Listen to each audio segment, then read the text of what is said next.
Magandang araw kaibigan! Tuloy po kayo sa Felicidad's Channel. Sa mga kwento ng buhay at pag-ibig na hinalukay sa natatagong baul ni Felicidad. Pero bago po tayo magpatuloy, huwag niyo pong kalilimutan na i-like ang video, i-subscribe ang channel, at i-click ang notification bell para lagi kayong updated sa mga parating pa na upload.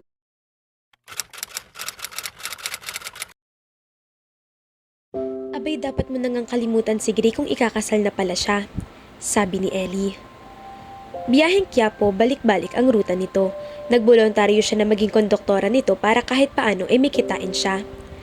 Saan daw magaganapin ang kasal? Muling tanong ni Ellie nang huminto ito para magbaba ng pasahero. Sa bahay raw ng tiyahin ni Kisha sa Kainta. Ah, okay. So anong plano mo? Aatan ka ba? Hindi ko nga alam eh. Kung ako sa'yo, huwag ka nalang umattend, lalo ka lang masasaktan. Gusto ko rin kasing makita yung babae, saka umuo na ako kay Gray. Naka-oo ka na pala, edi ikaw ang bahala. Pwede mo ba akong samahan? Sus, ikaw na lang, sayang lang ang araw ko kung hindi ako mamamasada. Hindi naman sa kasal no, sa pagbili ng regalo. Mamaya sa center point, nakakahiya naman kung sa karyado ako bibili. Umungo lang ang kaibigan niya ngunit hindi naman tumutol. Kaharap ni Grace sa inuman ng kaibigan niyang si Henson at ibang mga kasamahan nila sa trabaho. Parang ito ng stag party mo, tol. Pasensya na't walang babae sa kahon. Para namang totoong kasalang magaganap na kailangan pa ng stag party. Di ka man lang ba excited kahit paano? Maganda naman kasi si Kisha, pambato pa sa FHM ng Wakanta. Sus, kahit na maghubad siguro si Kisha sa harap ni Ray, walang epekto riyan. May ibang babaeng gusto ang body natin yan. Lagi mo na lang ako pinagtitripan. O siya, magseryoso nga tayo paminsan-minsan. Ano ba talagang tunay na nararamdaman mo kay Paula, Akob? Lately, lagi siya ang bukang bibig mo. May something na talaga, no? Iyang ngiting yan, may ibig sabihin yan. O ano, mayroon nga ba? I was with Kisha in Boracay for a week, but God knows si Paula ang gusto ko ng mga panahong yun. Hallelujah! Malakas na bulalas ito. Hindi nga ako nagkamali sa obserbasyon ko. O ano, nagparamdam ka na ba sa kanya? Hindi ito ang tamang panahon. Maniniwala ba yun sa akin kung bigla na lang ako magpaparamdam samantalang nakatakda ako magpakasal sa ibang babae? Kung sa bagay, ano nga palang reaksyon niya nang sabihin mong ikakasal ka na? Nalungkot siya. Kitang-kita ko yun sa mga mata niya. Sariwa pa sa alaala niya ang reaksyon ng dalaga nang sabihin niya dito na ikakasal na sila ni Kisha. Kawawang Paula. Kung ako na lang sanang natipuhan niya, hindi sana siya nasasaktan. Ang gwapo ko pa. Hulul, asa ka pa. At kahit siguro ikaw nagustuhan nun, hindi ka uubra sa akin. Kilala ko na lang di ka ng bitukat kulay ng hasang mo. Hulul, ni dulo ng daliri ni Paula hindi mo mahawakan. Sisiguruhin ko yan. Seryoso mo naman, dude. Nagkatawanan ng tatlo habang siya ay napailing na lamang. 10:00 na ng gabi nang matapos ang inuman nila. Pero sa halip na sa bahay dumiretso ay natagpuan ni Gray ang sarili na nasa harap ng gate ni Paula. Nakatayo lang siya roon at nakatanaw sa direksyon ng silid ng dalaga. Kanina pa pabiling-biling sa kama si Paula. Hindi siya makatulog hanggang sa hindi na siya nakatiis at bumangon. Saka binuksan ang bintana para magpahangin. Pagsilip niya sa ibaba, ganoon na lang ang pagkagulat niya nang makita sa labas si Gray. OMG, sambit niya sa sarili, saka nagmamadaling lumabas ng silid. Gray, anong ginagawa mo riyan? Magandang gabi, Paula. Kumunot ang noon niya habang binubuksan ang gate. Lasing ka ba? Hindi, nakainom lang. Mukhang naparaming inom mo ah. Hindi ah, makakapagpamaneho pa ba ako papunta rito kung lasing ako? Saan ka ba galing? Saan ka nakipag-unuman? Kay Henson, kasamang tropa. Naistorbo ba kita? Hindi naman. Mabuti na lang pala't napasilip ako sa bintana kanina. Si Aling Lina. Huwag mong sabihin siya ang pakay mo? Hindi. Tulog na ba siya? Oo, kanina pa. Alam mo naman yun, hindi pa tapos ang 24 oras ay nananaginip na ng headline bukas.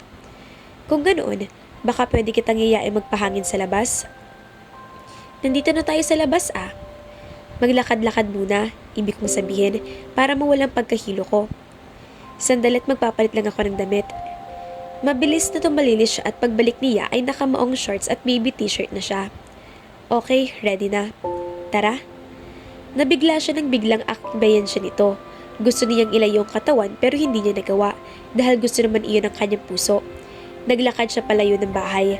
Kapag may nakakasalubong silang kakilala sa daan, kinakabig niya palayo sa kanyang balikat ang kamay nito pero aakbay uli ito sa kanya kapag nakalampas na ang tao.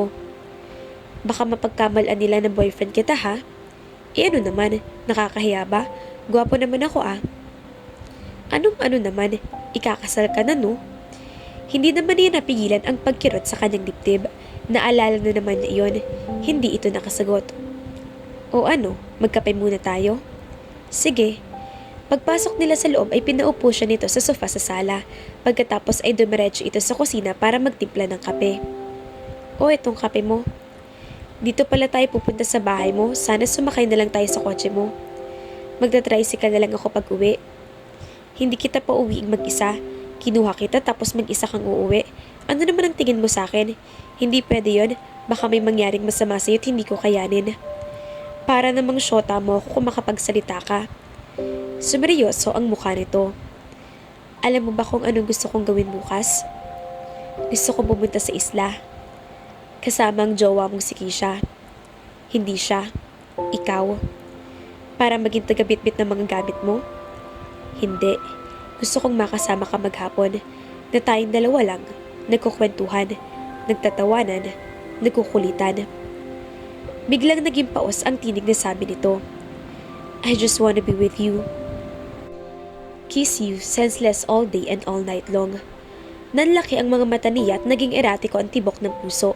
Hindi niya alam kung paano sasagot nito. Halos himatayin siya nang dumaiti ang mga labi nito sa kanyang mga labi. Tama bang nangyayari? Hinahalikan siya ni Gray.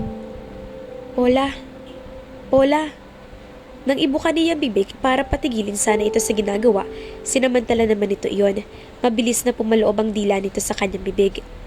Ang matikman kahit minsan ang tamis ng halik nito. Gray. Tuluyan na niyang binitawan ang hawak na bimpo.